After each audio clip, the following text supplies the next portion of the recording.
Hi, everybody. My name is Lorraine O'Donnell. I am coordinator researcher of the Quebec English-speaking Communities Research Network, chair of the program committee of our event, the Forum. I'm pleased to welcome you to the Research on Quebec English Language Education Beyond the Numbers workshop. The moderators are Monsieur Martin Durand and Ms. Sarah Manolson, and they'll be taking over. But that doesn't sound right. They'll be having, I'll pass the floor to them in a moment. But I was invited just to say a few words to set the context for this particular workshop. You've all heard, if you were here this morning in the opening remarks by Jason Camelot, that the Interlevel Educational Table is a committee of the Quebec English-speaking Communities Research Network, housed here at Concordia, but a network that extends beyond the walls of Concordia. The Interlevel Educational Table has representatives from every level of English language education in Quebec, from pre-K through university, and it has given itself an action plan that has two branches. One is to promote the so-called continuum of educational offer, so to encourage pathways, partnerships, resource and expertise sharing, shared initiatives, and so on between the different levels of English language education in Quebec. And the idea there, this is a development concept. It supports community vitality. The second aspect of the action plan is research-oriented. So the ILET, Interlevel Educational Table, has given itself the mandate to support and promote and disseminate research on priority topics related to education and community vitality issues in English-speaking Quebec. So ILET requested that the staff, myself and my colleagues at QUESCREN, prepare some workshops to explore the research angle. So Martin Durand has been working very hard on behalf of ILET, himself as a member of ILET, and working with me to create this panel today. And so what I'm telling you is this workshop has been specially requested by ILET as a key element of this forum. So I'm delighted to see everybody here and the wonderful panel that Martin has assembled here today. Thank you.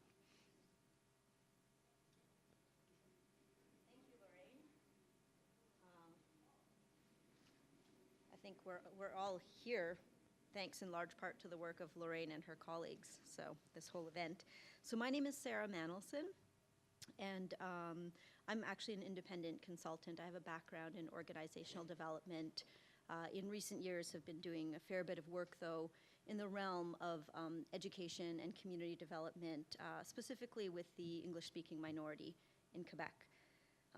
As part of that, I've had the privilege of working directly with one of our panelists, Emma, when I was working with Learn, and have done some work with QCGN, who I think is also one of the partners in organizing this event. And so while I have some background in qualitative research, my role here today is not because this is sort of, I'm not here as a content expert, but really was invited to help with some of the planning and design and facilitation of this workshop. So it was an honor to have that invitation and to be working with Martin and Lorraine to a degree in these recent weeks. Great, thank you, Sarah. So as for myself, I'm Martin Durand. I work with Canadian Heritage. As you may be aware, Canadian Heritage has federal transfers to provinces with regards to education. So we're really interested about education. And I've been with Canadian Heritage for a little bit more than 10 years now, doing some research and sometimes doing research in education. So I'm really pleased to be moderating this panel. which is about, as Lorraine mentioned, community vitality through education. And what is really interesting about research in education is that there's a lot of research being done with regards to education. So research about for practitioners, research for post-secondary institutions, research by the government, for success of the students. So a lot of research is being conducted. But this workshop is not about research results per se.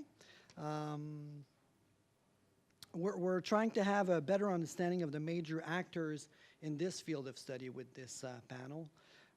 We're trying to see what kind of partnerships there are out there, what kind of networks there are, what kind of challenges, barriers that the researchers are facing. So hopefully we'll try to establish connections today. Maybe like sub-working groups, maybe some down the line, down the future, other kind of partnerships. So we're hopefully hoping that it's going to happen. But let's not get ahead of ourselves. First, we need to hear from our panels. I will let Sarah present all of our panelists today. Thank you. Yeah, and just to underscore what Martin was saying, as the part of the goal for today is to better understand some of the challenges and barriers around research, and we certainly, the panelists are here for that, but all of you are going to be participating in that conversation later. So the way this is going to look is the first hour or so is going to be the panel, and then we're going to have a chance to be in conversation with each other, and the panelists will be part of those sort of more small group conversations. And then towards the end, we're going to invite the panelists back up and have a bit more dialogue with them. So don't worry if in the first section you have a burning question and you don't feel like there's a space for that just yet. It is coming in the latter part. So we do have a really outstanding group of people here on the panel with us today. Each of these people were strategically chosen to join the panel because they have a unique contribution to the research continuum. So with a very academic perspective, we have Rodrigue, Landry, who had recently done some work on sociolinguistic profiles of high school students. We have John, I'm not sure how to pronounce your last name. Zhao. We have John Zhao from Statistics Canada. You've all heard of Statistics Canada. As you know, StatsCan collects, among other things, data on post-secondary enrollments and graduates at public universities and colleges through what's called the Post-Secondary Student Information System. So we thought that StatsCan would really provide an interesting kind of macro perspective, government perspective with regards to data collection and analysis. And then we also have Geneviève Légaré. She trains people on how to use data, involved with research-based practices and a collaborative approach to gather evidence-based information to support student success. And then finally, we have Emma Legault from Learn. She coordinates research efforts for the Community Learning Centers initiative, which I'm sure you'll be hearing more about when she speaks if you aren't familiar with it, but it is an initiative which aims to improve student success and community vitality. So just to remind the panelists before we go into this that each of you will have 10 minutes to give a short presentation, and then Martin will moderate some discussion based on the themes that have come out. And then, as I said, probably around that time we might take a quick break to recaffeinate and all of that, but we'll be quickly coming back together for some of that small group discussion and then back to a kind of panel towards the end. So, handing it over to, you want to introduce John, yeah. And John, I will put up your presentation. Well, so it's that one. Go ahead. Thank you, Martin. Thank you, Sarah, for introducing me. It's great to be here. Thank you. Statistics Canada mission is to ensure Canadians have the key information on Canada's economy, society, and environment so that they can be effective citizens and decision makers. So, and in this year, it's the 100-year anniversary of the organization. And the Center for Education Statistics, that's where I work at Stats Canada.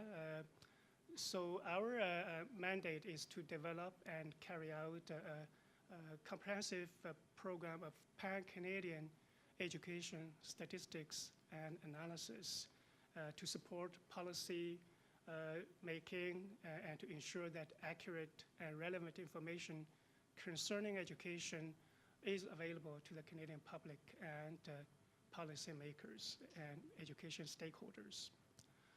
Stats Canada has also begun to lay the foundation of a modernization initiative to meet evolving information needs of the economy and society.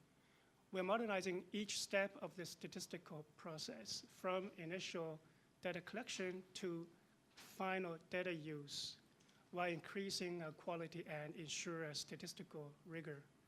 We're doing this by moving beyond the survey-first approach with new methods and integrating data from a variety of existing sources and making data easier to use, access by developing new tools and to analyze and visualize data. So on the screen here, we have the 5 pillars of StatsCan Modernization Initiative. The first one is user-centric service delivery, and that includes reaching outreach and consultation, et cetera. And for example, we've done extensive outreach and consultation with Census, and I'm representing Census Education, so I've done a lot of consultation with Census Education variables. And the second pillar is statistical capacity building and leadership. So it's just, not just Stats Canada, but we also want to build statistical capacity outside of the agency. And sharing collaboration, again, it's, sharing information, collaborating with partners, etc. And related to the moving beyond the survey-first approach to adopting new methods, so we're talking about using leading-edge methods and data integration. And the last one is about flexible and modern workforce at Stats Canada. So I want to specifically talk about the education and labor market longitudinal platform, or we call it ELM-LP. So the first 3 letters, which is pronounced as ELM and LP. So as part of StatsCan Modernization Initiative, the Center for Education Statistics, that's where I work, is we're developing the Education and Labor Market Longitudinal Platform, or ELM-LP. It's a platform of securely integrated data sets which are longitudinal and will be accessible for research purposes. And the first core set of this platform, as Sarah mentioned, is the PSIS, which stands for Post-Secondary Student Information System.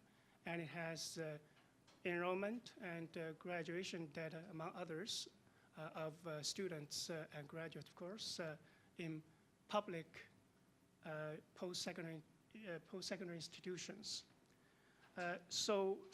And the second core data set of the platform is RACE, which stands for Registered Apprenticeship Information System.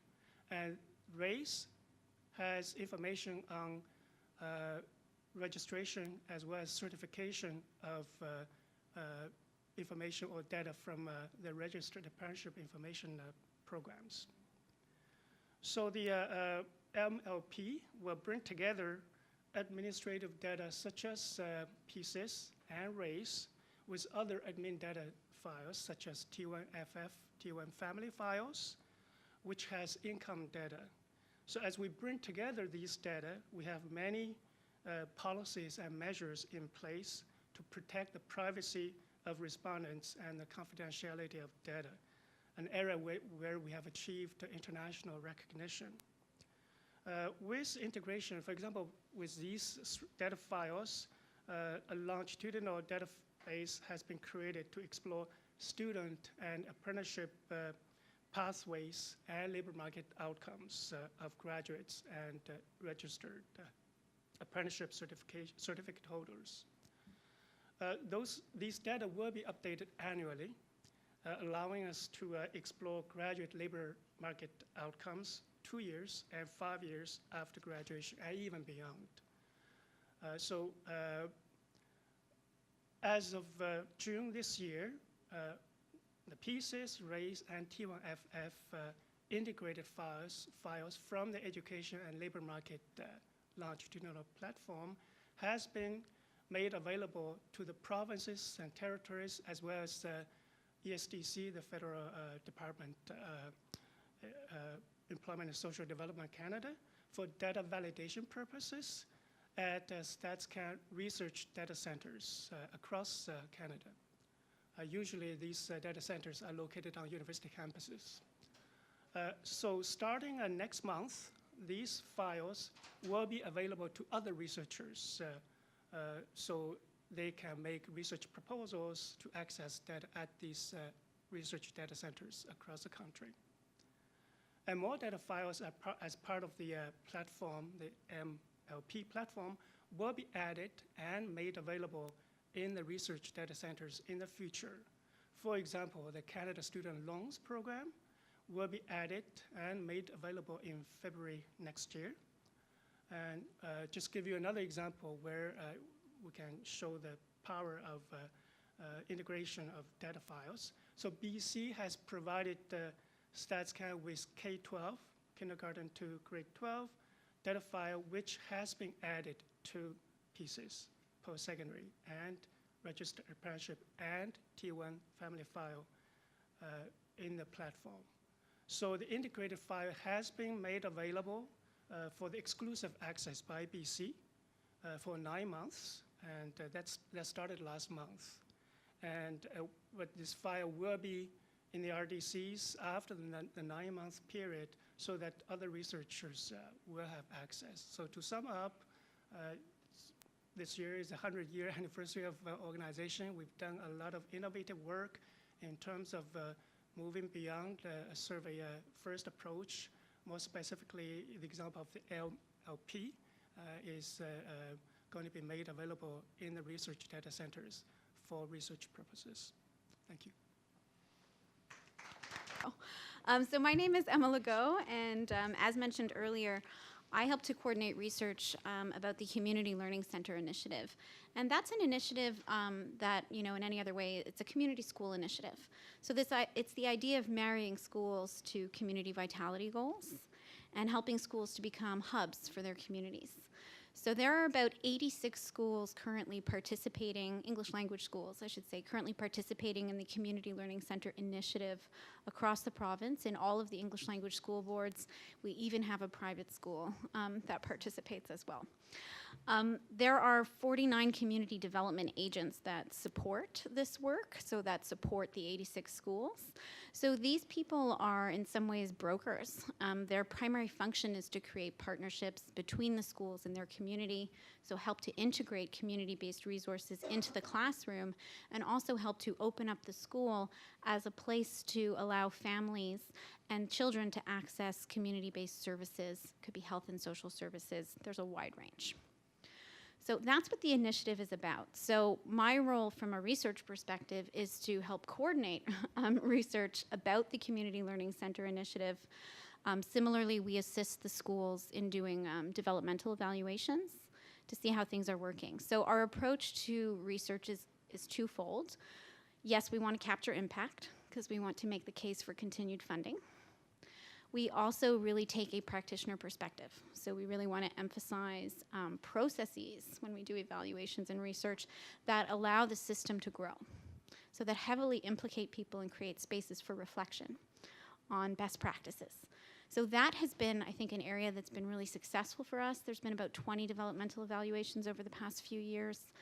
And you do see some direct growth as a result. And similarly, the network grows and grows and grows, and largely some of our studies suggest that the reason for that accelerated growth is our ability to capture effective practices on the ground. Where I think we've been less successful is on large-scale studies of the network as a whole. So I want to talk to you a little bit about what some of the challenges are. And I guess I would say this is really an open invitation. I'm sure we have brilliant minds in the room, and I am very eager to connect with people who might be able to help us to negotiate some of these challenges. I'm seeing some eyebrows raised, so that's exciting. Okay, so some of the challenges to start with is, historically we used to receive designated funding to conduct research at the network level. We do not receive that funding anymore, so that means we're a team of 4 people. So as you can imagine, that means we have very limited capacity to conduct that scale of research on our own. So we are very much looking for universities or other research bodies that we could partner with to continue some of this work, because of course, I believe CLCs make a real impact, and I'd love to see them continue to have a body of research that helps to make that case. So research, so in terms of research, limited capacity and resources is something that's a current challenge for us right now. The other thing that I would want to flag is just the validity of some of our data sources. So if for those of you who work in schools in particular, you might have heard of our school survey or Tell Them From Me. So this is something that students are asked to complete directly. Usually I think it starts around grade 5, 6, and in high school. So they give direct feedback through a survey on things like, how safe they feel in school, discipline, truism, that sort of thing. So you look at these data points. The problem is, of course, with self-reporting, as is often the case, and with kids, as is often the case, there's a lot of questions around how seriously these surveys are taken and whether or not the data that is found within them is valid. Unfortunately, though, this is also the only real data that we have that comes directly from the student population. So that's one example. Similarly, for the community development agents, we at Learn have created a reporting system for them that very much looks at community vitality indicators. Like to what extent are they participating in étapes de concertation, for example? To what extent are they connecting parents and families to health and social services, that sort of thing. Again, this relies on self-reporting, right? So a lot of the data sources that we work with sort of have that at the heart of them, which makes it a little easy to question, I think, the credibility of some of those findings. So something we want to work on. As you can imagine, the other complexities at the heart of this initiative is partnership. So we like to look at things like collective impact. We like to look at things like contribution analysis. But of course, that doesn't allow us to make strong and direct correlations between, CLCs exist and that equals X. We'd love to be able to do that, but it's very difficult to account for certain variables in a community. So for example, if one of the goals of the initiative is to retain students, well, you can't really look at that separately from the economic realities, for example, right? If local industry are closing and people are leaving a community, I would argue it doesn't really matter how great your school is. Families can't survive. In those communities, they'll leave. So there's a wide range of variables that need to be taken into account when you're trying to look at the impact on community vitality through this lens. So I'll stop there. Those are just a few examples. So I guess what I'm trying to say is I think there's quite a bit of complexity to negotiate around evaluating or doing research for this sort of initiative. And I think it takes people with a wide range of skill sets and resources to really look at this in a finite way. To be clear, we have done 2 large-scale evaluations with very positive findings. But at this point, I think the last one took place in 2014. And we got a lot more qualitative data than quantitative data.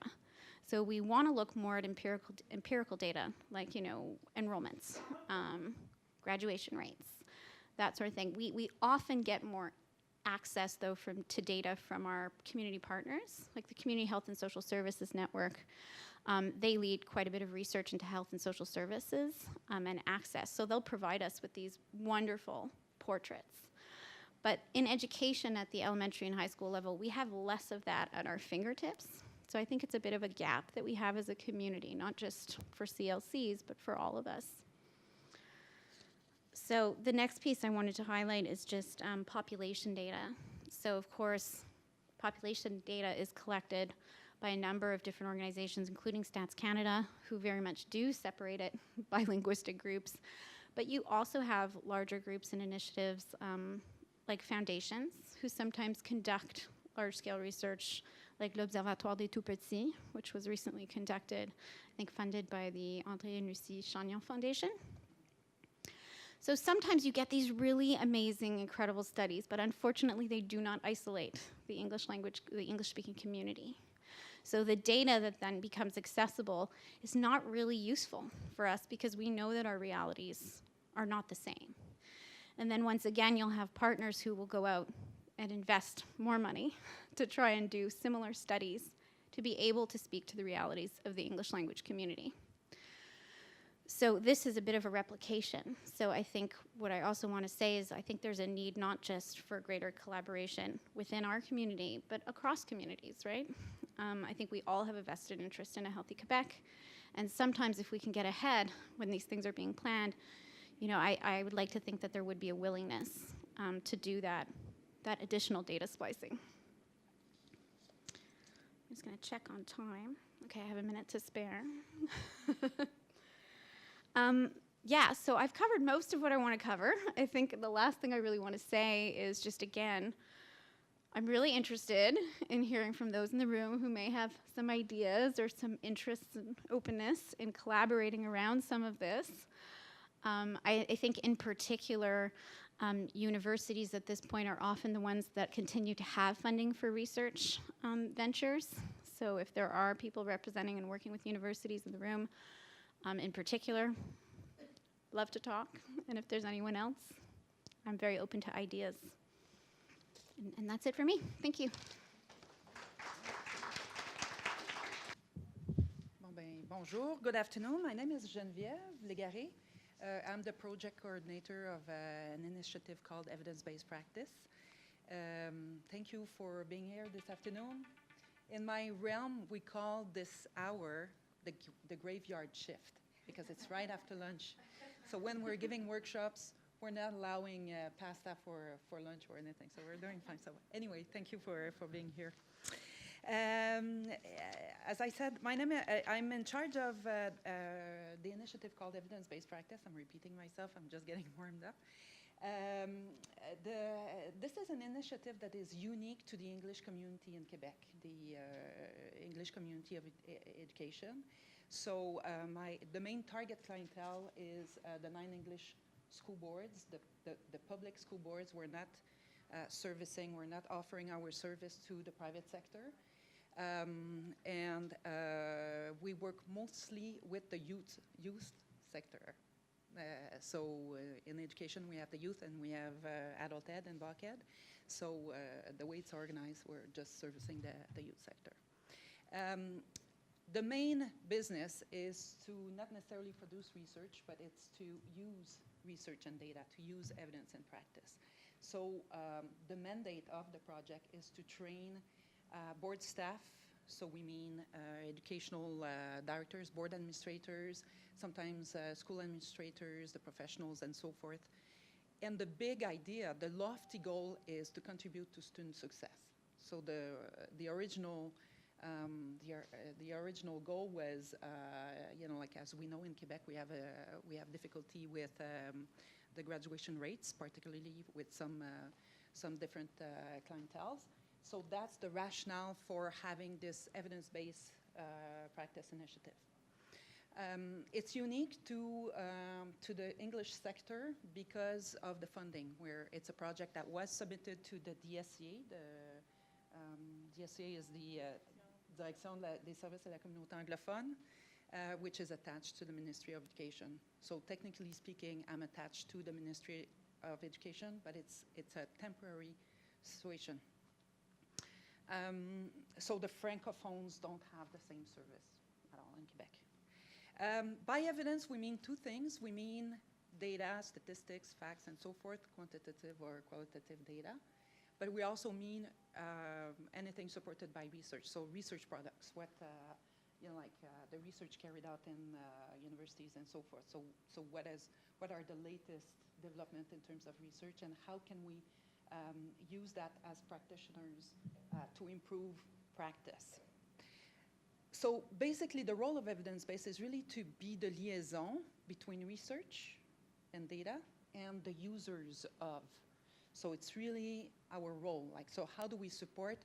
For example, John and the group this morning presented access to data. We want to make data available to the community. Well, how are we helping the community interpret the data or formulate driving questions so that you're contributing to student success? So that's the main role. The project is small. We're currently a team of 1.5 person, down from 3. It's because we're a little bit like the CLC and Learn. We're going through a reevaluation of the project, and our mandate this year is to assess the impact of what we've been doing for 10 years. So what's the impact of professional development, and are we contributing to student success? So that too is a tall order. What else? Okay, so that's the basic description. When we're talking about, today I'm going to focus primarily on data, on the data branch rather than the research. There's, in the area of education, there's really 3 purposes. So in supporting the school boards and the school teams, there's 3 reasons for using evidence. So we have accountability. So all of the school boards and the schools have to write a strategic plan that wears different names. So this year, or last year was called, for the school boards, they have to call a commitment to success plan. So the school boards, teams have to assess their situation, what are, their, like if we're trying to student success, what are their strengths and weaknesses, and what can we work on the weaknesses. So then from that, you do your data analysis, you establish your goals, your objectives, and then you put strategies in practice, and you evaluate the impact of those strategies and on the results of student success. And then at the end of the year, they have to report to, the boards have to report to the ministry. And then, so that's the school board's responsibility in terms of accountability, and in terms of the schools, you have, they do the same. And this year, it's the educational project. So basically, it's the same exercise, but they report to their board people. That's kind of the backbone of all in education, it's the non-sexy part of the job, like they all have to do it. And it's not what's moving, it's not motivating. So it's one of the challenges of using data in practice is that when you're giving workshops, you're never the most attended place. So people prefer other topics. Another purpose for using data in the school system, it's pedagogical purpose, of course. So the best example is when you're in a classroom, and I'm not going to get into details too much, but if you want to see if you're having an impact, if as a teacher, what you're doing is working with, a group of students, you're going to, try something, test it, and then come back and adjust if it's not working with all your students, and so on. So, and the third one is monitoring. So basically, monitoring is probably the one that is the least common in the common practice in the system. So it's basically trying to, if you look at a group of students and you say, okay, you wanna target your at-risk, the students who are, missing a few courses to succeed, you're going to establish strategies and then track them over time. So that monitoring is also something that we're aiming for, but that we're trying to develop also. But, okay, so that's good. I'm going to go to the second one. In terms of, je vais juste checker moi aussi mon temps. That's 7 minutes. Ça va? Okay. I'm going to focus on this one here just because I know there's a lot of data people in the room. But in the schools, Emma talked about the learning bar, the perception tool. In the schools, we have we're using 4 types of data: student achievement, perception, school processes, and demographics. So these 4 types of data will be used for the accountability purpose that I mentioned earlier. So, you know, in describing your school portrait, for example, you will analyze your community, like your educational community. So where are your students coming from? What's the language spoken at home? What's the indice de milieu socio-économique? And so forth. So that all that information will play a role in the decisions you're putting together to do your job and help the students. Achievement, student learning, that's, you know, like the grades, the marks, the success rates, and so forth. That's the most common. And one of the challenges is that for past 10 years, you know, even something that is the core business of education, we have difficulty extracting the information. It's really extracting reliable information. It's really the practices, the level of practice of the people really vary from place to place because of the makeup of the community and the nature of the job. People are not used to use data, so it's part of the challenge that we're having. Perceptions, it's mostly, you know, what do people think about schools and you know, about the climate in school, for example. You know, all the perceptions about, you know, that school is good, that school is less good, that school feels safe, and so forth. And so that's an important aspect. And school processes is how you're doing things in your school. So your school staff, your scheduling, busing, all these aspects will play a role in the business of the school. I feel like asking, do you have any questions? But I'll move on. If you're interested, we have a little website. We've been trying to, you know, one of the main difficulty in English education is, you know, like somebody this morning was talking, I think it's the Cégep people this morning, they were, the John Abbott Cégep, they were talking about on Montreal, off island of Montreal, you know, in terms of the linguistic community. One of the main challenges is really the capacity, the number of people to do the job. For example, to support the use of data in the school. If, you know, like in some of the large school boards, Eastern Shores, for example, if you're good with your geography, it covers, you go from Métis Beach to les Îles de la Madeleine to Sept-Îles and Bécomo and then New Carolina and so forth. So it's all the Gaspésie and Côte-Nord. And they, you know, like if you look at the enrollment, they have around 1,000 students. 1,000 students. So on that huge territory. So and the population is declining. So it means that the board will have less capacity just by the reduction. So this is certainly a challenge for the English community in terms of building capacity. How do you, so work when we're working in professional development, you have to have the bodies, you have to have the people, you know, to do this drier stuff, and yet contribute to the student success. So, I guess, can I stop now? Or that's because I can go on and on. No, I have a lot of wishful thinking, a wishful solution, you know, but we can talk about it later. Sorry. Thank you. I think I was invited to talk about, because this is a conference on minority education, and I've studied that most of my life, so challenges to do research in schools. I guess that's mainly what I'm going to talk about. But how do you get interested in bilingualism? I just, very briefly, I was in Wisconsin in the early 70s doing my PhD in educational psychology, and I wanted to specialize in school learning. So I was reading, I never even thought I could do a PhD. I was sent there by some people who believed in me. But anyway, so I was looking for something to do my thesis on. And so, well, memory is part of school learning, so I'll work on memory. Started reading on memory. I just by accident, I happened to read a research on bilingual memory. And the conclusion of that order was that if you learn in 2 languages, it builds a confused mind.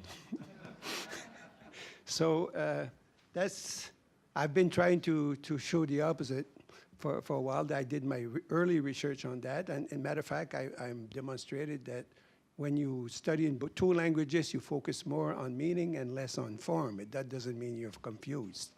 So, and afterwards, if there's one person that I am indebted to because of my research interests, it's Wallace Lambert here at McGill, who came out with the simple concept of additive and subtractive bilingualism. I think most of you have heard of that. Like additive is that you learn a second language without losing your first, and subtractive bilingualism, the more you learn your second language, the more you lose your first. And Lambert was kind of concluding that like immersion was additive bilingualism. They did not lose English by immersing in French, but for minority groups, language tended to be subtractive.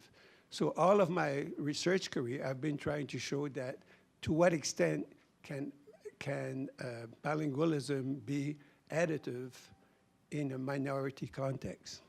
So I've done research for about 27 years before becoming the first director of the Canadian Institute for Research on Linguistic Minorities. So that's about roughly 37 years of research, and I've been retired now for 6 years, so I can't really talk about the Institute in itself, but I'll give the mission and so on. So the mission of the Canadian Institute for Research on Linguistic Minorities is that it's an independent, non-profit research organization established with funding from the Department of Canadian Heritage. Its role is to lead, bring together, and partner with researchers, community agencies, and government bodies to promote a greater knowledge of the status of Canada's official language minorities and to a better understanding of the priority issues that concern them. So it's a very broad research project. So I'm following the script from what I was asked. It's what kind of data sets do we have? Well, during my career, I have received a large number of grants and from a variety of sources, and we have created many data banks, mostly in education and mainly on secondary school students, but also on teachers and adults. Ethno-linguistic vitality of minority linguistic groups has been the main focus of these studies. Data on Francophone students outside Quebec have been gathered from all provinces and territories, some repeatedly at intervals. Other studies focus on Francophones in Quebec, Maine, and Louisiana, and African languages in Burkina Faso. Some research gathered data on the effects of different French immersion programs and on both students and adults. And 3 data banks involve secondary school students of the Quebec English-speaking community. The first one I did with Richard Bourris. We tested in the 90s, comparing French Francophones with Anglophones on a variety of measures. And then we did a sociolinguistic profile of the students in secondary 4 on a variety of their psycholinguistic development measures. And then we studied career plans of graduates in the English schools. That was in around 2010. So I have often also used Census of Canada for research on linguistic vitality. Presently working on I'm presently working, although I'm retired, but it's a habit, working on the data from the post-census survey of the official language minorities done by Statistics Canada in 2006. That rich data has not been exploited to its full merit yet. So, and we use some of these studies are done at the Canadian Research Data Center in Moncton. So now research products and findings. Our research product has been disseminated in refereed journals, research reports, books, and book chapters, as well as scientific and public conferences. But we have created at the Institute our own journal, which is called Minorités linguistiques et sociétés, Linguistic Minorities and Society. So I invite the people that work on the Anglophone community in Quebec to submit there. It's a bilingual journal, and you could submit your research there. And of course, some of the research of many researchers that work in this field are on the website of the Institute. The partnerships have been various, involving the federal government, Université de Moncton, Concordia University, which houses the QUESCREN, which is part of the Institute, the Fédération canadienne des communautés francophones et acadiennes, the Quebec Community Groups Network, many research centers and groups, and a variety of community organizations. Now, challenges relating to research. Well, first of all, capacity. To do research on 2 official language minorities in 10 provinces and 3 territories requires much energy for a small research team. So CIRML, the Institute, contribute to QUESCREN a little bit of money, but we don't have the resources that they would need to work fully on the Anglophone minority. So that's a major challenge right there. And then access to quality information and data sets. Well, I must say that having access to the census data is easier than it ever was. Now you can find tables right on the site of Statistics Canada and download them, and you can even work the data. You can change it into different data banks and work with the data. That's quite handy. But the thing is that the information is often limited because the census doesn't have that much data. I've already mentioned the post-census survey. That has still a lot of different things that could be exploited, but it's not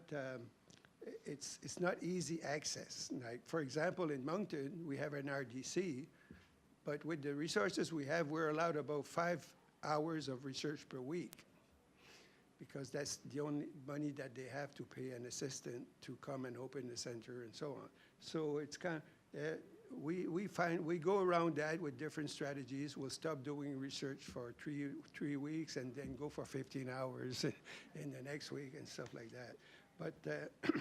But of course, we have our own data files at the Institute that are that are available. Some of the major challenges comes from the lack of funding from for official language minority studies. Right now, there's some people here that can correct me, but Heritage Canada no longer funds research projects, only research dissemination. And the 5-year official languages action plan that was launched recently has zero money except for Statistics Canada to do the next census and add Section 23 results criteria inside that. It's very hard to get research money. But who else but the federal government will fund research on official language minorities? And so it becomes, for me, for example, not having. If you read any literature on language planning, you'll see 4 elements explained in different terms, but it's really evaluating your situation, fixing your priorities, implement strategies, and then evaluate the outcomes. Well, how can you do that without research? And if research is not going to be funded, I would say an expert in language planning that would look at the action plan right now, there's a lot of good initiatives in it.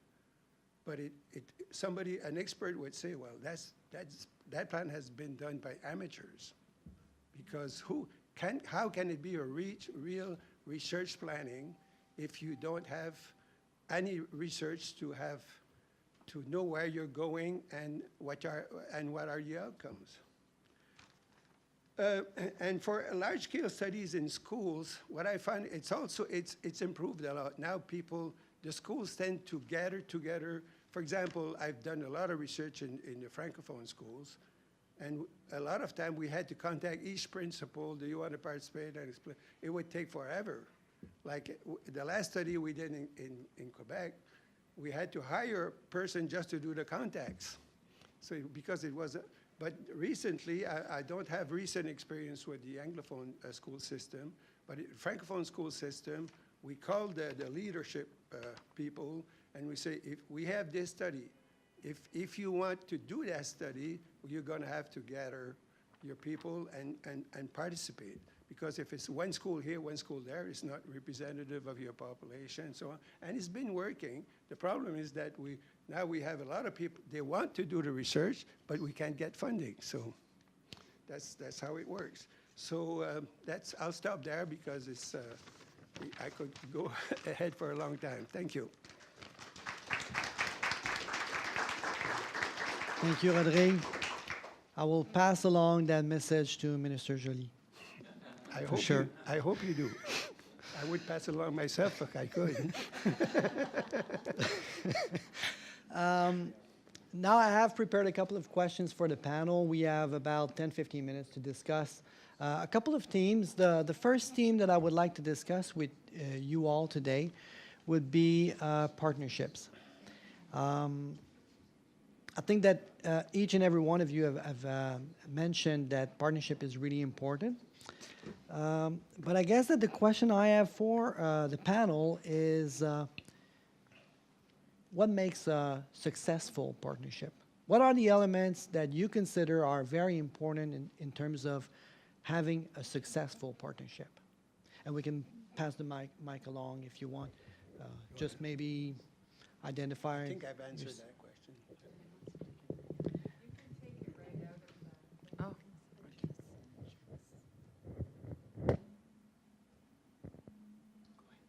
Okay, it's apparently me.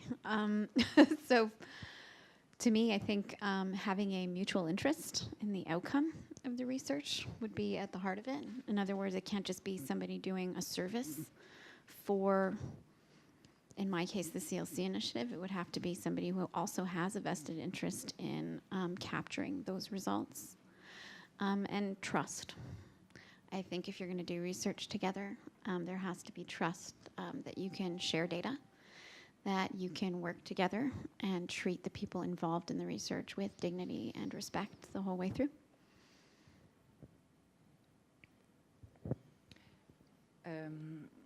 I would add to what Emma mentioned, common goal, common outcome, and common calendar of work.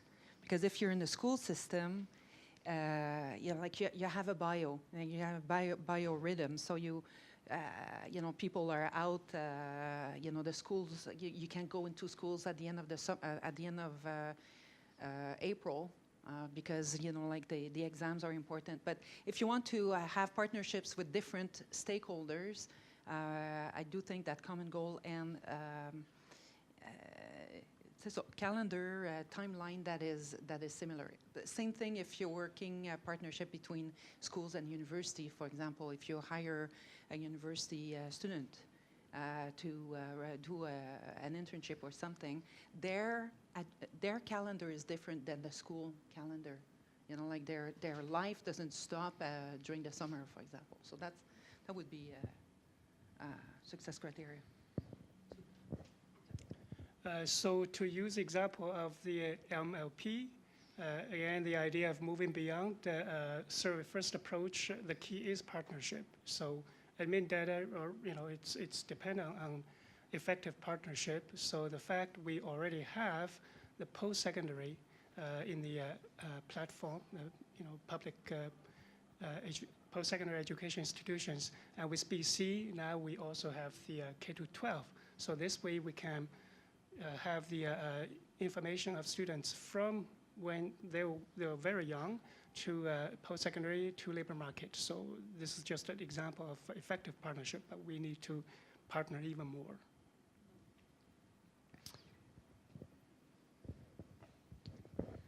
I might just add that I've been very critical of the last action plan, but also mention that in the past, because I've been involved with for 16 years, if I include my 6 years since retirement. But in the past, what I found that the partnership between the institute and the government was fun. It was like for example, Heritage Canada would approach us to do a certain project because they were also interested in it. So we really helped. And even under the Harper government, who, as you all know, he was not too much keen on promoting research, but he liked the idea of helping and it lasted for a while. But now it seems that nobody wants data. And so it's been, the reason I'm so critical is that I've experienced the positive before. So you become more frustrated once you've been, and you kind of see that that's how research is done. If we are really involved, when Stéphane Dion, when he had the first action plan, research was there, and they showed data themselves, and then we kind of tried to. Then the strategies was to improve on those results. Now we don't even have any objectives in the plan because we don't even know what the situation is. For example, the right holders, according to Section 23, nobody has analyzed those results since 2006.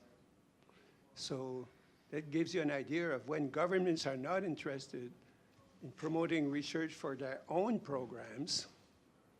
I find that we're going towards something that's quite questionable. I want to ask the panel something about competitiveness, because maybe in your spheres you've experienced, for example, maybe bodies that wouldn't want to share their information that they've gathered. Maybe, John, with some of the provinces that you're dealing with, sometimes they prefer not to have a comparative basis with the other provinces. Maybe between the different regions and the CLCs, maybe they don't want other regions to know what's going on, Geneviève and Rodrigue. I would like to hear about, did you encounter some competitiveness between maybe different bodies, governments, regions, administrators, school boards? Yeah, I want to go first. I'm not so sure that competition is the proper term, but I think when we're talking about the use of data, you have to establish trust. But we talk about the data literacy, in our training, data literacy. For example, things like the Fraser report doesn't help the cause because it forces people to compare schools to schools without taking into consideration the context of that school. The context, like a school in the West Island, for example, is completely different than a school in Saint-Agathe. So you cannot compare the performance of between schools. So that's the education that has to be made. If you want to compare, if you want to have an idea about your performance, you compare it to a larger. So school to school board to province, for example. So that's one thing. The other thing is the user. We have it on our website. Part of, if you go on the EBP Quebec website, ebpquebec.com, in the school board portfolio section, we have the school portrait. Portrait is the data available for that school. All we have there is graduation data, which is the official graduation rates published by the Quebec government. Anything else to be shared is an uphill battle because people don't want to share their information. And one sensitive question, for example, sensitive, Geneviève, c'est bon, vos amis. A tricky question is special needs students. For example, a lot of school boards and schools don't want to even have a percentage of students published because they don't want the schools to compete against each other. So if you say that you have a lot of students with special needs in one school, that might prevent parents from registering their students in that school. So a lot of education has to be made about the use of data like that. So all this for the competition term. Yes, to everything Geneviève just said is similar to my experience. With the CLCs in particular, I do not experience any difficulty obtaining data from the schools participating in that respect. I mean, to your point, when it comes to more nitty-gritty details around graduation rates, performance, That is more difficult to obtain. When it comes to data about the CLC initiative itself, they're usually pretty forthcoming. Without getting too specific, my more personal gripe at this point is getting decision makers to actually care or look at data before making decisions. So I think that goes above the school boards. So I guess it's also to turn back to effective partnerships. So for example, with the Center for Education Statistics at Stats Canada, we have the structure called Strategic Management Committee, and it's essentially the education ministries of provinces, territories, and meets twice a year. So there we bring partners from these jurisdictions and to guide our programs. And we have a program called Pan-Canadian Education Statistics Program, and that's to produce comparable data across jurisdictions. And we publish it annually, and also we also compared internationally. So education, you have measurement not only within Canada but also internationally. So in a way, it brings together jurisdictions because we have this accepted, for example, ISCAT international classification education level. So provides a means of comparable data across jurisdictions, but also comparing with internationally. And another thing I think what we can do is to showcase, for example, with the BC data and also with Maritimes, the fact we are getting BC elementary, secondary, micro-level data linked with post-secondary, and then we give it back to BC so they can have exclusive access first, so they have something, of value to them, and then it will be useful to other provinces as well. Same with Maritimes, we're going to partner with Maritimes provinces to look at the elementary, secondary data. So I guess, to showcase what we can do, it will, further build partnerships. On the question of, I'm not really talking about competition, but for example, when we did 2 surveys in the Francophone schools that involved 30, all across the country, 30 school boards, they don't want to be compared one against the other. So there's always hesitation there. So, and it's the same thing in Quebec when we did the two surveys that involve 7 out of 9 school boards. They don't. It's the same thing. But I find what works well. We say we won't identify a single school, not identify a single school board. We'll just present the data according to ethno-linguistic vitality. So we use the demographics in order to show what happens if you live in a certain kind of area and so on. This is a very well-established comparative variable. And then we offer each school board a table. We can't write a report for each school board, but we give them all the data that's in the study. If there's 45 tables, we'll have 45 tables, but instead of being for demographic vitality, it'll be each school in their own district, plus the mean district results and so on. And then that's private. They can share it but if they want to, but it's up to them. And we did that across all school boards, and it worked very well. Geneviève, did you want to add one last thing? Okay, great, okay. Excuse me. Good. So you have given us a lot of food for thought, and I know that people in the room have thoughts, have questions, have comments. So what we're going to do next, in just a moment, we're going to have an opportunity for those who want to take a break.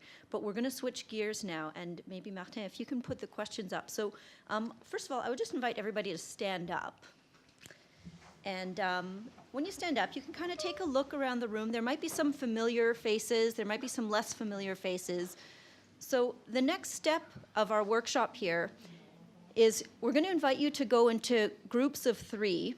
And you can certainly go with whoever you choose to, but the invitation is really to try to go in groups with people you haven't met before, people you haven't talked to, people who you really don't know. So try, if you can, to find groups of 3, and we have some discussion questions. We're going to have about 25 minutes of discussion in the groups of 3.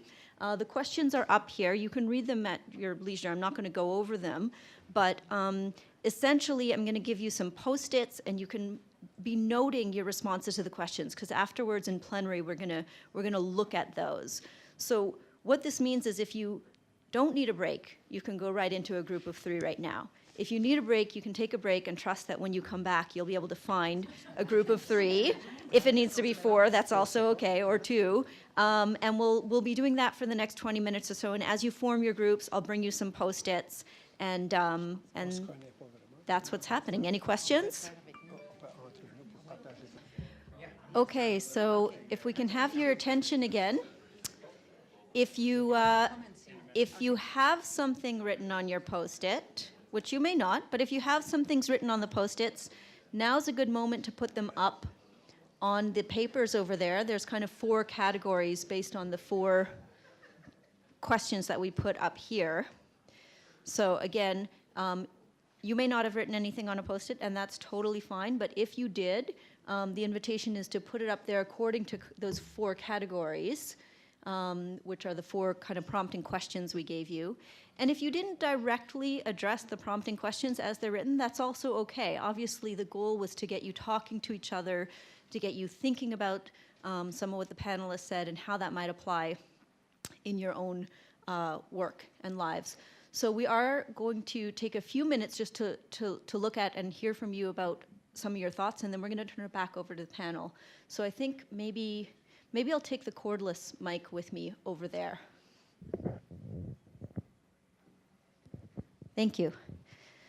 So our first question for you, pretty open, was just really what did you learn, or what was a takeaway from the panel? It could have also been maybe something that surprised you, that seems different than your experience. So the people who put something up here, thank you for doing that. So one thing said, we need the research, but we lack the support. So the critical importance of research, but there isn't always the support or the conditions for that to happen. And then the need to integrate the work of different organizations to avoid silos. And that question that I think Martin posed that each person spoke to around the reluctance to maybe to share data or to share results. It can be sensitive, right? Does anyone else want to say anything in terms of a main takeaway, aha, a learning, something that surprised you in terms of what you heard from the panel?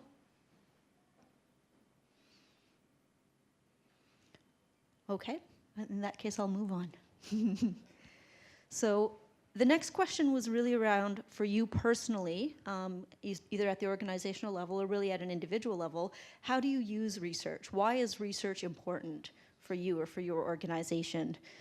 So here we have one response up here. Working collectively in a regional approach, you get more. Who wrote that? I'm just curious. What's that? It was your group? Was this answering this question? It was part of our conversation, but it was part of our conversation. I think it was more related to like the silos we were talking about, working together. But the research does really help us when I work for a community organization for the Anglophone community. So when we're approaching our Francophone partners and being able to demonstrate that the English-speaking community is there and that they have their own special set of needs that are oftentimes different than the Francophone community. And on a regional aspect, we work with 2 other organizations, CASA and CAMI, Gaspésie Les Îles, we compile all that research together to try and identify the main priorities and actions needed in our region. Thank you. Yeah, I wasn't totally sure what that meant, but that's a great, and so what I'm hearing in that is, I mean, naturally, like having the research available helps make the case for the work that we're doing, right? Especially when you're taking, in this case, a regional approach. As you just said, sensitizing the Francophone organizations about the Anglophone realities and needs. We all know that there's a lot of perceptions, and in some cases a lot of misperceptions. So having the actual research to point to isn't always effective at countering those misperceptions, but is a good start. And returning the research results to the community once it's collated. That's a really critical and important piece. I know in my work, when I do research, one of the sort of principles or like mantras is the data belongs to the people from who it came, right? And so that ability to reflect the information back to people, for them to gain greater understanding. Each person or organization is going through their individual reality, but when the research points to larger trends, people can help situate themselves and understand their context that much better. Does anyone else want to speak to this, the how and why of research? Yeah, Lorraine, we're going to get you on the mic. I think this is maybe being recorded, so. Did anyone here this morning get to hear Colin Williams speak? I was stunned by the clarity of his thinking and the way he linked knowledge, policy, planning, that kind of clear, rational thinking around extremely contentious, politicized issues was very refreshing. And so my answer is, as well as developing policy and as well as being able to do our work better and influence others, it's to know the truth. I mean, that's so basic, but I don't think we're maybe stating the obvious, so I will state that obvious thing. We cannot act unless we know the truth, and research is one of the best ways to know the truth. And we need to know the truth. We need to know it for ourselves. We need to do it to influence others. We need to do it to work with partners. And so when we're talking, I'm going to go on a rant, so I'll stop right there. Thank you. Yes, another comment over here. Perhaps just more on a practical level, you know, within a college or a CEGEP, we're using research to, you know, better utilize limited resources. We have limited resources. If we're going to put resources in one area or another, we have to make those informed decisions. So as an administrator, the research that we have on how impactful certain programs are or certain initiatives are really important. So it's more at a micro level, but within an institution, that research is crucial. That data is crucial, because otherwise we're putting resources where they may not be having the impact that we want them to have. And that's such a great response, right? That's what every researcher wants to hear is, oh, we're making use of this. This is informing our decisions. How refreshing. What I'm about to say goes kind of in the direction of what John talked about, but I'm now working in government. I've been working in government for a long time, but I've done a lot of research with community and academic organizations. And I have to say that absolutely, as John said, you need research that's going to help you make decisions, but you also, and this is kind of like how one uses research, it has to be, I think, you know, I really think of it as like a pyramid, and the little part that's showing at the top, you've got to be able to communicate that clearly, what's most crucial in terms of the lessons learned. And, you know, in my own experience over the last 6 or 8 months, dealing with other Quebec departments that have a lot to do with the well-being and comfort level of English-speaking Quebecers, they know nothing about the English-speaking community. So the things that are particular in terms of challenges around socioeconomic status, around you know, sort of a feeling of belonging, all those kinds of things, that's really just totally below people's radar.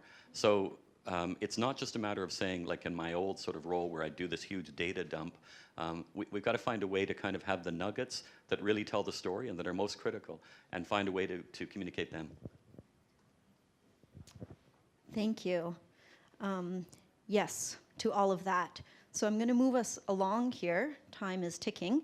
Challenges and barriers. The questions were, what's the most important challenge in conducting research in education in Quebec today. So that's kind of like the broad level, but also for you and your organization. So here's what some people said.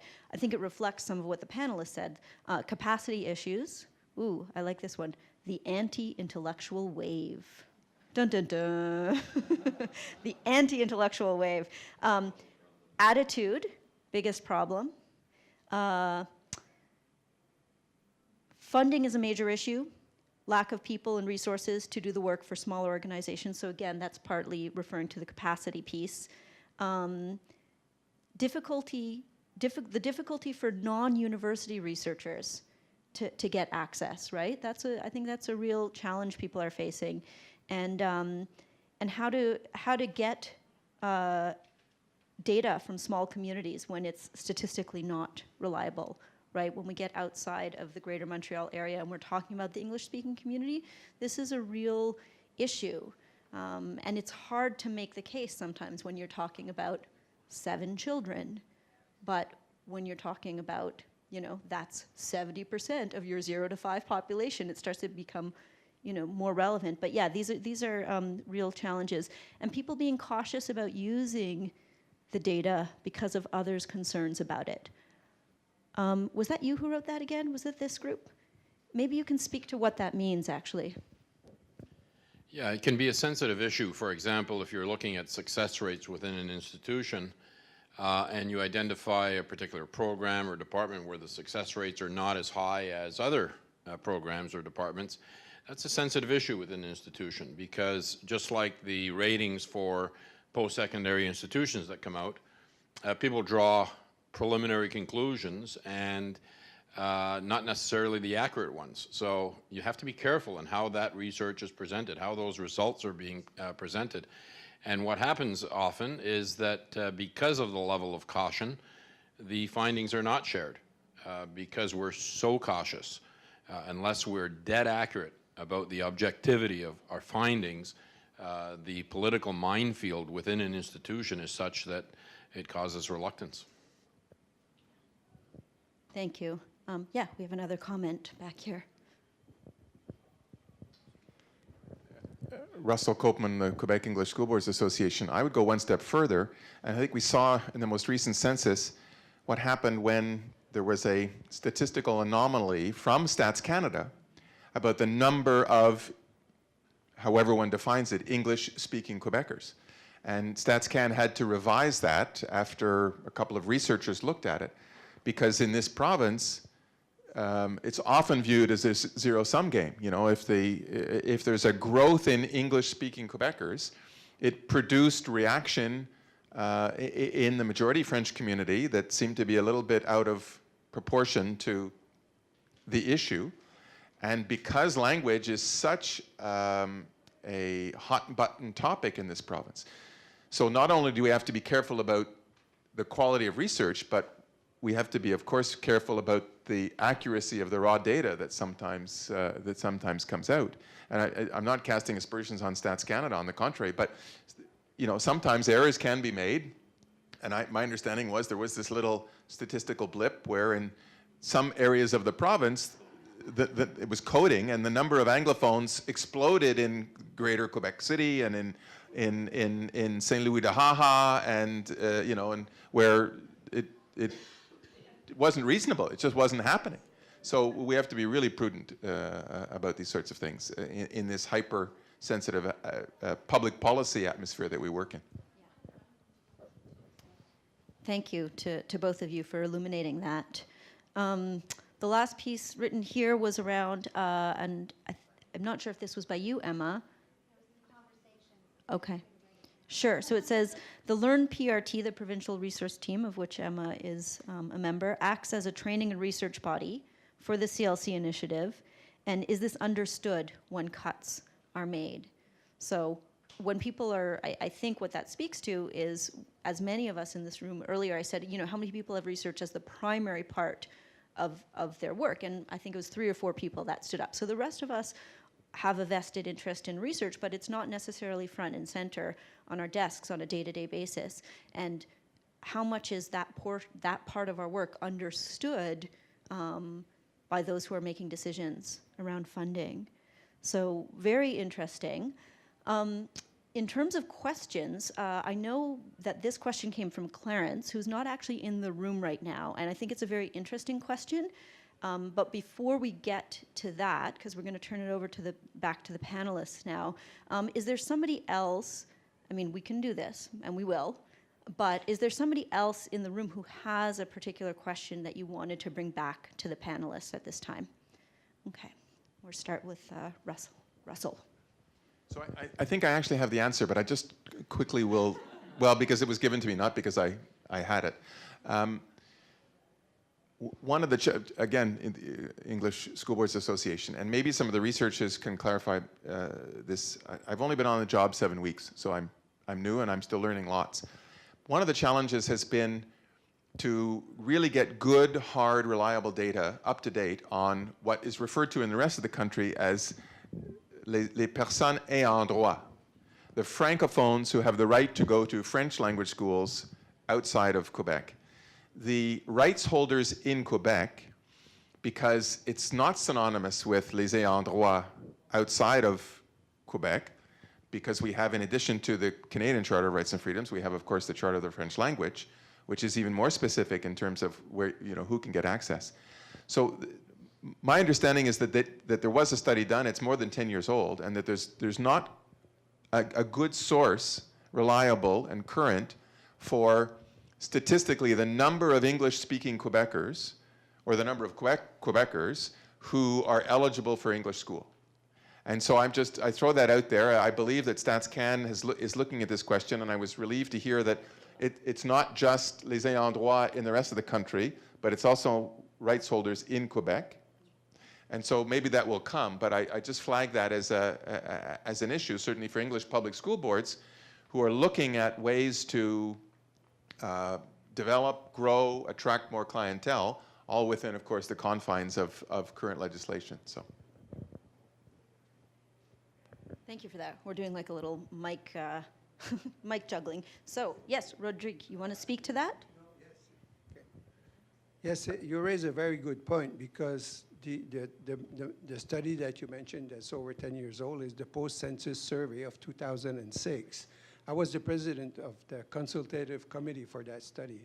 So, it's we sometimes we suggested things, and sometimes they accept it, sometimes they don't. Anyway, but I really think that it's a global good study. But the thing is that, no, I think John would agree with me that Statistics Canada is very careful on what they publish. And so we were supposed with that study to be able to count the ayants droit, or right holders, according to Section 23, for the Anglophones and the Francophones. If you look at the research reports, you'll see that the results are there only for the Francophones, because it's easier. It could be defined, quite precisely defined. And so the research is there for the global population that could want to go to the French school, and the results are there also for the strictly right holders. But for English, there were so much exceptions to the rules in the Quebec. They had access to all kinds of regulations and so on, that it was too hard for them, even with all the data they had in that study, to define the right holders in Quebec, because there was they're not the same as in for the Francophone. The Francophones, just having French as your first language, you're a right holder. And then the two other criteria are the same as in Quebec, which you have to have been schooled in Canada yourself as a parent, because the parent is the right holder, not the child.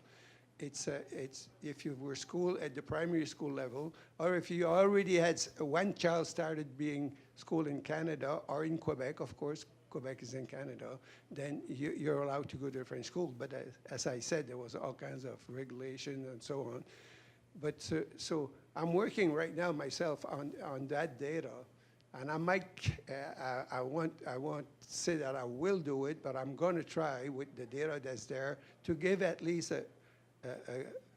like the general idea of because I'm saying that there may be exceptions to the rule and something, but I think we could have published at least that, because, and it's true, like the province has a lot of, I'm not sure if the province itself could do it, because I'm sure they have data on who goes to the French school and who goes to the English schools, but I don't know if they can relate the parents with their children and so on. But for mother tongue in Quebec, you have the best data system that any province has. Nobody approaches Quebec in terms of having data on language. And Richard Bourris presented this morning, she's not here anymore. Richard Bourris presented this morning how the number of students in the English schools is declining and so on. Well, it's based on mother tongue, but mother tongue is not a criteria. So you raise a very good point. Thank you, Rodrigue. Do others on the panel want to speak to that? Thanks for the question as well as for the response. So I wasn't too familiar, I'm not too familiar with the post-census survey of 2006. So as I was saying earlier, with the 2021 census, we have conducted qualitative testing so far. And so I'm not the lead for the rights holder questions. I am the lead for the census education questions. So I did come to Montreal to do the observation for a whole week on the questions related to education. So I was exposed to the rights holder questions that were tested. So there were two separate modules for the rights holder questions that were tested. One is for Quebec, and the other is for outside of Quebec. So that's being tested. I know there are quite a few questions to get at that. I think it's precisely because there are many different criteria. So in terms of the census process, census is a big machine. It's very important. So as I said, we've done the qualitative testing. We just finished it. And then there will be the big quantitative testing in April next year. And that's essentially a big survey. So we will be able to do analysis to see what's going on. So I think with the testing, it's important to know that questions are being tested, but in the end, though, we need to analyze the quality, etc., and then we need to present to the cabinet, just like census last time when it was the cabinet that made the decision that the long form was made into a voluntary, etc. So in the end, the census questions are decided by the cabinet. Thank you. You can keep that mic with the panelists, and I'm going to bring this to Linda. Hi. A couple of people spoke earlier about the truth, and we're talking about success. And it makes me think a little bit of a lot of the work that happens with the different organizations across the board can be so particular. And I'm wondering about how, because we focus often on numbers in terms of research, and we say, okay, well, how many people can we access?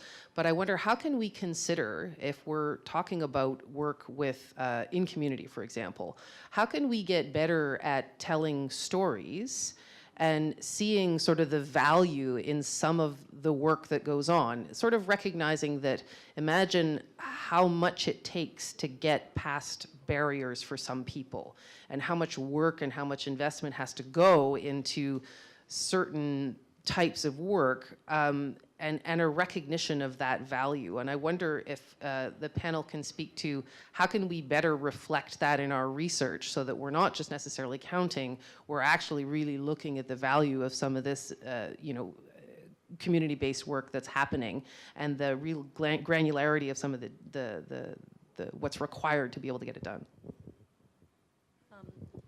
Thank you for that. And for the sake of time, I am going to read out the question that Clarence left, because it is somewhat related to what Linda said, and then we'll have a final word from each of the panelists.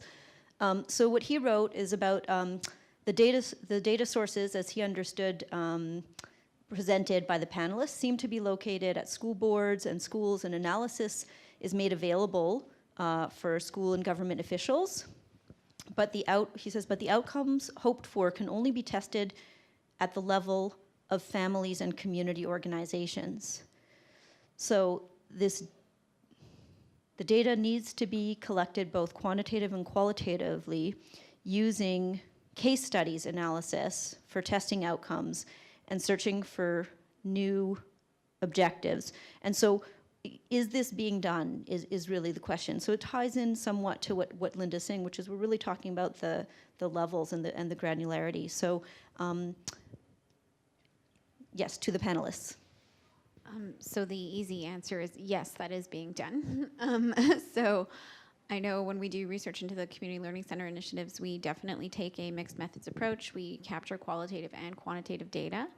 I'd love an answer to your question too. My experience has been that depending on the level of the system you're presenting data back to, some are not necessarily interested in hearing the stories. They want to see the raw numbers.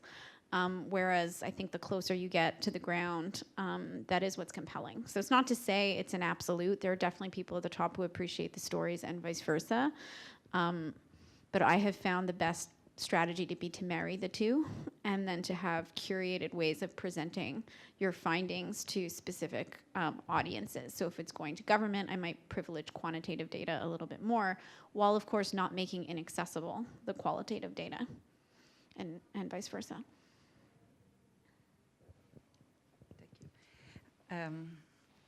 That's a big question. It's really, for the evidence-based practice project, if you have a look at the website, we did make an attempt to share, I don't want to say best practice, or we could say stories, but it's a structured approach that we took. Because the premise, the driving question was, how can we have each of the other board, the 9 school boards, the staff learn from each other based on experience. So who's doing what in which school board in terms of school improvement? So what are the practices that help? So there is a collaborator in the room who worked with us, Madame Travers, worked on with the team a couple of years ago to develop case studies of what, like using the case study as a research method, which is, it's a tall order too. So we had a structured interview to go and interview the people from the boards and share that information. So that we have the information available on the website as an effort to share, not necessarily like the specific results, because it's like measuring the impact of what worked. It's big. It's really, like if you have several. I mean, like even if you do something very specific, you were talking about your program earlier, like what works in a program. But I'm just thinking about how do you measure, like what are the indicators of a program that is doing less well than the other ones? Is it the number of registration? Is it the enrollment? Is it, student finding a job after and stuff like that? So you can ask multiple questions, and sometimes the time to find the answer is not only complex, but it's far out. And we don't think like that in education. We just, we don't have the mean to look in the long time and maintain that focus, because there's too many fads. Sorry, did I say this in public? There's a lot of competing programs or initiatives that the people have to take care about. So finding what works is, as I mentioned earlier, it's not the most attractive job. It's a pain to do. It requires a lot of energy to not only mobilize the people around the question, but to maintain that interest over a couple of years. So. Thank you, and I think you are pointing out the complexity of this. It is a big question. We have 2 minutes left, so if the other two panelists want to just, we're not trying to fully answer the question, but if you want to maybe speak to it for maybe a minute or so each, and then we'll wrap up. I can't. No, from my field of research and working as a quantitative researcher, it's hard to talk really about case studies, but a similar problem that we have and I'm so tired, this is my second panel in a row, so but I'm looking for what's the word that you use when you take scientific data and make it understandable to the public? There's vulgarization, yeah, thank you. Can't you say vulgarization in English, though? Okay, no, no, I'll say vulgarization. But it's a major concern because sometimes you think, as you know probably, a lot of researchers come from universities, and if in universities you have to, some people like the more technical and complex your research is supposed to be even better. That's because it is challenging and so on, but sometimes it's not understandable. And if you're trying to present that same research to the larger public, you have to write in a very different way. And that's a challenge for a lot of researchers. I agree with that. And, yeah, make it user-friendly, vulgarisation in French, as we say. But it's because if somebody mentioned telling a story with data, I think it was, if you can put it that way, it works. And sometimes the larger public gets really interested in certain studies because they make it understandable.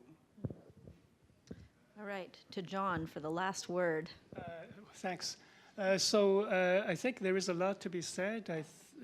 To combine quantitative with qualitative, even though I'm coming from StatsCan, number-based institution. But certainly research, I've seen great research that combines quantitative with qualitative, where qualitative is really useful to gain insight and help interpretation, etc. And also, as StatsCan person coming to, outreach to consultation, I think it's some of these things can be qualitative, but it can help us understand issues which will help us in our programs as well. Thank you. Thank you. So Martin, maybe you can come up and just say the closing words for everyone. Yes, so I would like first to thank all of our panelists today, Rodrigue, Geneviève, Emma, and John. Good round of applause for our panelists, right? And also thanks to all of you who did contribute to the discussion. I think that we've learned a lot about different partnerships. We've learned about access to data, data gaps, confidentiality, a lot of different things about data, partnerships, and some of the challenges and barriers that maybe some of you are facing in your own sphere of expertise. So again, congratulations to everybody participating. And hopefully we will report back to the inter-level education table on what has been discussed today, and maybe we can move on with the research agenda. Thank you everybody.